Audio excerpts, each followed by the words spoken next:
Hello and welcome to your astrological vibrations for Thursday, February 2nd, 2017 by Gaia Blooming. I am Mimi. I've got Lala ears in the video. She's getting distracted by shiny things though. And our energy mantra for today is my vibration is the revelation of my vision.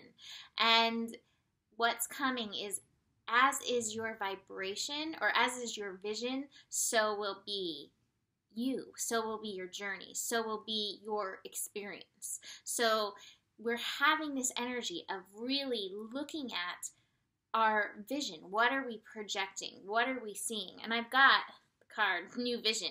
And I like whenever I see this card, in traditional astrology, this card is not an Aquarian card, but whenever I see this card in this deck, I think of it as Aquarius. And you know, we've got this Aquarius energy going on.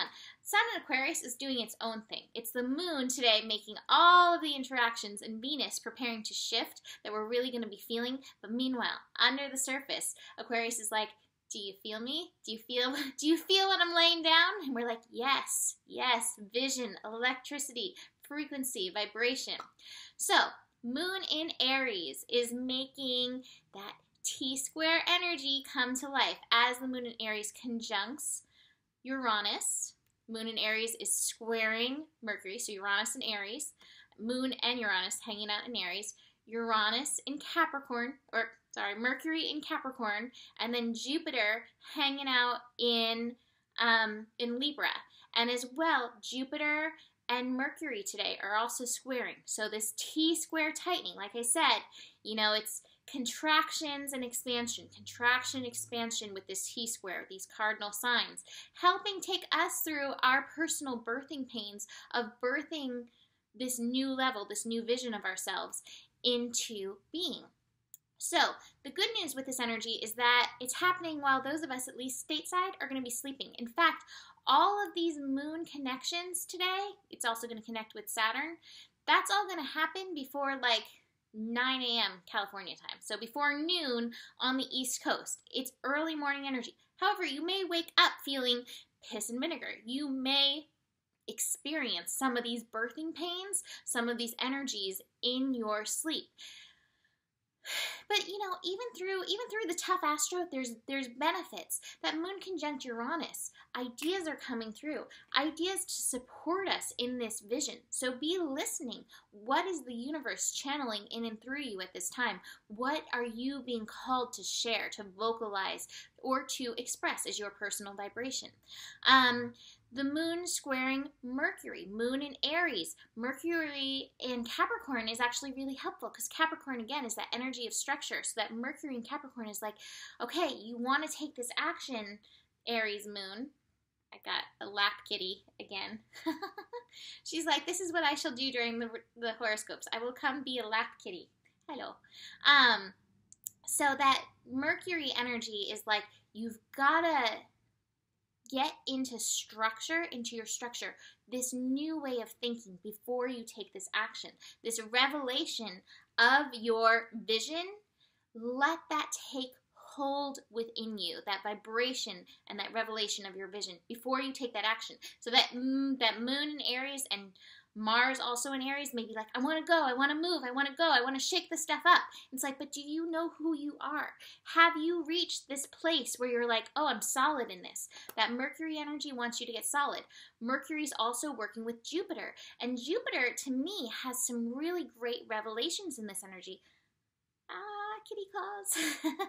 Jupiter finishing up the last few days of Jupiter direct, Jupiter is working that self-love energy. And so that Mercury, you know, that discomfort with Mercury through that square is like, that's not completely solid, bound in your structure yet, that energy of the self-love. You know, that comes with this innocence card, recognizing your divine light. This is the Sun card. So it's a great card. It's a card of amazing things coming forth. It's a card of being the lightning bug, shining your shine like Lala and I told you yesterday. Me and the universe. That's how they translate things. We told you this yesterday. That means they're talking to me too. When they start weeing me, like, all right, I'm listening.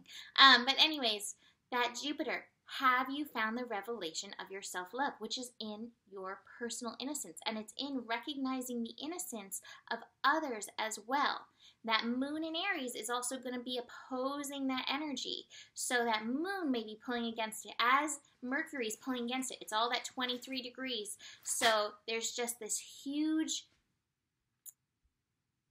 expansion through revelation. But that takes slowing down. I've got the exhaustion card, and I've got to tell you, I think I've said this. I said it in GPS. I've been saying it. I have been so tired, and I know I get tired like this. I go down when the universe is like, you're too distracted by all the things. You've got to sleep so we can put this energy into you. So we're getting implanted with these revelations. Are you listening? Are you paying attention? Or are you distracted by all the goings out? The moon then will connect with Saturn energy. So Saturn is in Sagittarius. I think, again, that's going to be helping shift these beliefs. This is a trine. So that may be the point when that reaches that you're like, oh yeah, this is how I want to move. This is how I move, which is in alignment with this, which is this card. Look at this. Look at this nice little progression of things. It's also this card too, the Fool. I've got the Fool going. But it's like, okay, I have this vision. This is how I want the world to be. I've got quiet, and this new vision came in. And I'm realizing my innocence. I'm realizing my divinity. I'm falling in love with myself. I'm falling in love with my light. Let me celebrate. Till further notice, celebrate everything. The world is evolving. Celebrate everything. How am I going to act in alignment with this new vision? Well, it's definitely going to be different. People are definitely going to call me the Fool. Can I line up with what is my ultimate energy? Now, what I love, there's a few things that I love that's helping us in this energy. I love that the moon is meeting up with Ceres today. Ceres is the mother energy. It's the asteroid that represents mothering energy. I've got Lala's such a mother to me. She's like purring behind me right there. She's like, don't show me. But we've got to mother and nurture ourselves through this. Nurture that innocence. Nurture that divine light within ourselves. So as that moon comes over, take care. Take care of the feelings that pop up. There may be positive and negative feelings around this. I think some of the negatives is like, well, what if the world doesn't like what I have to say? That may happen, and that may tie into that Venus energy. We have Venus at the last day of being in Pisces before moving into Aries. Now, Venus is going to be back into Pisces when Venus goes retrograde at the beginning of March. So we're going to be back here and working with this 29th degree. But the 29th degree is that tested degree, and this is the degree of integration of everything. 29th degree of Pisces encapsulates the whole zodiac. So there's any kind of lesson that can come through, but Venus highlights your worth and it highlights talents. So there may be some of these things coming through for you. Honor yourself, honor your light, honor the color, the frequency, the vibration that you are, and be willing to bring it forward as it is. Now, what's really interesting along with this is that we're going to have the moon void, of course, so you may get kind of sleepy. Like I said, that exhaustion card, that may come up to bring in some downloads.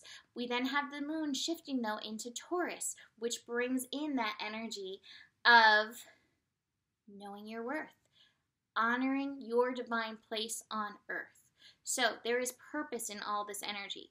Get grounded in and through yourself. Every horoscope that I say is going to take you back to yourself. It's going to take you on different paths, but this is ultimately where it comes. And all of this stuff right now, especially, is like, what is your vibration that you're offering? How are you offering it to the world? How are you offering yourself to the world? The other thing that, it came up in GPS, and it came up in my card that I have somewhere, my sacred geometry card. Nature. So helpful. And I have Kambaba right here, which is a form of jasper, I believe, and it's super amazing. There's my Kambaba. Some people were asking me this week, well, it's cold outside. I don't want to be outside in nature. And I gotta say, it's going to be raining here. I will be that person dancing in the rain. Like, that'll absolutely be happening. But nature's all around us. I'm surrounded by salt lamps. So salt lamp energy right there. Stones. Cat. Nature can also come into you. computer just went dark. I talked for a long time. So if you are, needing this grounded energy, use the things that you have inside to help support you if you're not wanting to go out in the cold or the rain or whatever. However, I highly recommend also dancing in the rain because it's highly cleansing. So speaking of elements, I've got Elemental Embrace, the elemental forces. Look at that card up close. Wow. And this card speaks of connecting elemental forces. Lava flows into the ocean under a full moon.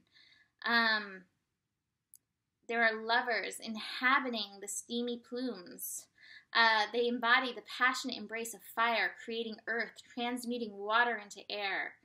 There is an atmosphere of raw, creative energy emerging from the planet's womb. This feels like revelation energy, though. Feel that revelation coming through. Coming from a primal place in our cellular memory, this feeling holds the power of the elements and speaks directly to the relationship all humans have with these elements and Mother Earth. So there's that Mother Earth stuff. And like I said, in GPS, we were like, connect to the Earth, connect to the Earth. Embedded within this card are 2 7-sided stars. 7 is an integrating number and represents the synthesis of body, mind, spirit with elemental forces. 7 indicates stages of transformation and is a self-contained chronicle for quickening creativity. So it's saying basically, put your hands on the earth, grow a garden, see how sunlight and air combine to feed you, enhance the beauty and growth in your life. Sit by your fire with your feet on the ground, watch the sparks fly into the air. Learn to enhance your living space through a discipline such as feng shui, working with the different elements. In any way you choose, find an understanding of the relationship among the elemental forces so that you may live in harmony within your environment and merge your everyday life with the magic and the mystery of the cosmos. I really feel like right now we need to touch the earth, bring the earth into our hands to connect our root, which is our survival, to what's happening in the 3D, so that we can then show up as the offering, vibrational offering that we are. So my vibration is the revelation of my vision, and as your vision is, so will be your life. So let's shift this energy. That's it for today. I have my eclipse reading on sale at GaiaBlooming.com. I also have the reading sale with Nikki. If you love GPS, you can get a reading with the both of us, and that's on sale for a short amount of time, also at GaiaBlooming.com. And you can always email me with any questions. Have a beautiful day. Namaste.